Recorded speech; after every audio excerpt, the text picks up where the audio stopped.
Oke, bismillahirrahmanirrahim. Halo guys, assalamualaikum warahmatullahi wabarakatuh. Jumpa lagi bersama kami di Marola Channel. Apa kabar semuanya? Semoga sehat selalu, panjang umur, dan diberikan sekian banyak sampai 7 turunan. Amin ya rabbal alamin. Dan terima kasih banyak bagi yang telah mengklik video ini. Semoga kalian semuanya masuk surga. Amin ya rabbal alamin. Guys, ini benar-benar sadis dan bikin merinding. Seorang jurnalis senior mengaku kecewa dengan putusan MA yang terkesan sepihak, dikarenakan mereka mengatakan putusan MA terhadap 7 terpidana telah final. Sementara itu, Reza Indragiri menghimbau ketujuh para terpidana untuk melakukan gerasi terhadap presiden karena netizen dan citizen percaya terhadap 7 terpidana mereka bukanlah seorang pembunuh seperti yang mereka tuduhkan. Ya, mantap tuh. Kalau begini caranya, ya nggak apa-apa. Kalau menurut saya setuju dengan pendapat Bang Reza Indragiri. Sebab citizen dan juga para netizen meyakini dan percaya bahwa ketujuh para terpidana ini adalah bukanlah pelaku pembunuhan seperti apa yang mereka tuduhkan. Jadi nggak apa-apa, ajukan aja gerasi begitu ya, biar mereka semua ketujuh terpidana ini bisa melanjutkan hidupnya begitu ya. Saya setuju tuh. Oke guys, sampai berlama-lama lagi seperti apa videonya. Ini dia, let's go. Saya sangat miris Pak dengan MA Pak. Benteng terakhir hukum di Indonesia adalah MA Pak.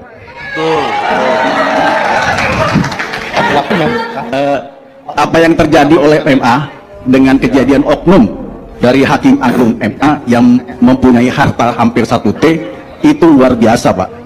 Iya. Seorang hakim loh ya. Luar biasa yang membuat kami miris Pak sebagai benteng terakhir hukum di Indonesia Pak. Iya. Jadi minta maaf Pak kalau bapak-bapak yang mulia di depan ini ada sedikit dikritik. Minta maaf dulu Pak. Itu yang mengganjal Pak selama 2004 ini Pak. Yang banyak Markus Pak, maklar kasus yang ada di sini Pak. Saya nggak tahu Pak. PK itu diputuskan, maaf ini tanda kutip sepihak, tanpa ada. Ini kalau di pengadilan itu kan ada sidang Pak yang ditonton oleh terbuka. Nah, betul, saya setuju itu.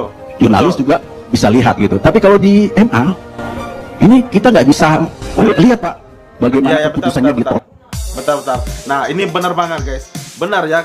Kenapa cuman putusan aja yang diumumkan? Kenapa tidak menampilkan saat mereka sidang untuk memutuskan hal itu begitu ya? Ya benar nih. Kita lanjut guys. Kita simak Bapak ini. Tolak atau diterima? Yang ada di MA itu apa itu sudah ditolak gitu aja, sudah diterima gitu aja Pak. Jadi dalam tanda kutip itu berarti sidang tertutup gitu. Jadi sebenarnya itu Pak unek-uneknya Pak dari kita Pak jurnalis Pak. Benar mohon setuju itu Pak. Dibukakan pintu, maaf Pak sebelumnya Pak, agar pertanyaan saya ini bisa memberikan arti Pak. Iya. Ya Pak, terima kasih Pak. Mantap. Baik, terima kasih Pak Edo atas responnya. Satu berupa pandangan dan satu pertanyaan. Selanjutnya Ibu yang berbagi hijau. Pak, Mahkamah Agung itu adalah lembaga peradilan juris. Jadi Mahkamah Agung itu hanya menilai masalah-masalah hukum. Dan penerapan hukum, bukan masalah yudek fakti. Sedangkan pengadilan tingkat pertama, tingkat banding itu adalah pengadilan yudek fakti. Jadi fakta-fakta, bukti-bukti dipertimbangkan di pengadilan tingkat pertama, tingkat banding. Tapi juga untuk memenuhi harapan itu, Mahkamah Agung telah melakukan live streaming ketika membacakan putusan. Itu Bapak Ibu sekalian. Jadi sidangnya, semua sidang itu terbuka, semua sidang peradilan terbuka, dan kecuali itu yang memang menurut undang-undang tidak boleh terbuka. Misalnya menyangkut terpidana terkait dengan kesusilaan. Betul guys. Karena Bapak ini, pengadilan telah melakukan live streaming, begitu ya. Ada yang tahu nggak videonya di mana diupload gitu ya, atau mereka buat sebagai dokumen aja, atau diupload di sosial media seperti YouTube kah, atau berita-berita TV nasional kah? Ada yang tahu nggak seperti apa mereka membuat videonya guys? Saya penasaran nih, pengen lihat banget videonya jika ada tuh live streamingnya yang tersimpan gitu ya. Oke guys, maaf, kita lanjut. Atau terdakwanya atau para pihaknya, anak-anak itu kami memang sidangnya tertutup. Walaupun di Mahkamah Agung, ketika Mahkamah Agung sidang, itu selalu membuka sidang demi keadilan berdasarkan putusannya Maha Esa. Terus dinyatakan putusannya diawali oleh ira-ira itu, dan sidangnya dinyatakan terbuka.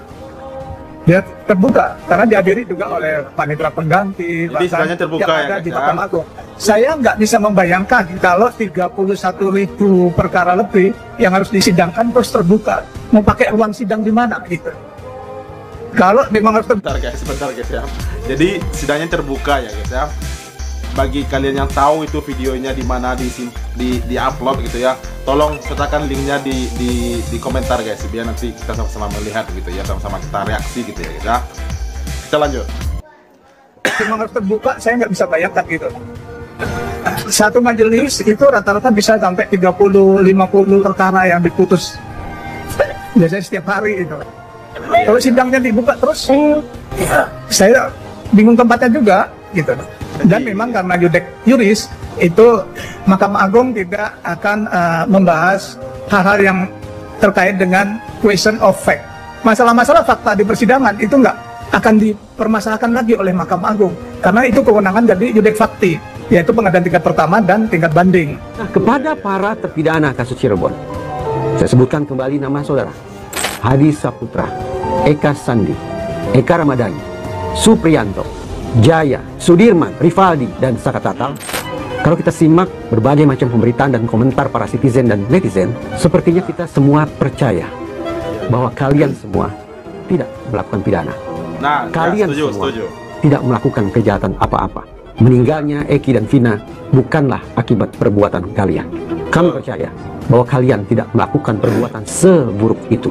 Itu barangkali yang membuat kalian hingga detik ini bersikukuh tidak akan mengajukan gerasi. Kalian memilih untuk mati di balik jeruji penjara ketimbang mengakui perbuatan yang tidak pernah kalian lakukan.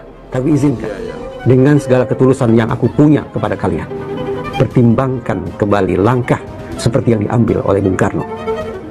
Kebenaran tidak bisa ditawar-tawar, tapi hasrat untuk hidup bebas membutuhkan siasat, membutuhkan strategi, berarti membutuhkan kelenturan pikiran.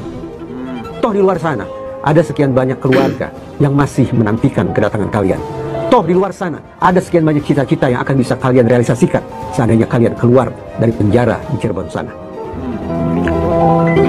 Bung Karno pun mengatakan, sekiranya keinginannya untuk hidup bebas dikabulkan, Bung Karno memastikan dia akan keluar dari politik sejauh-jauhnya. Dia akan keluar dari Parindra. Dia tidak akan lagi menulis di pikiran rakyat dan memprovokasi masyarakat dengan pikiran-pikiran ideologinya.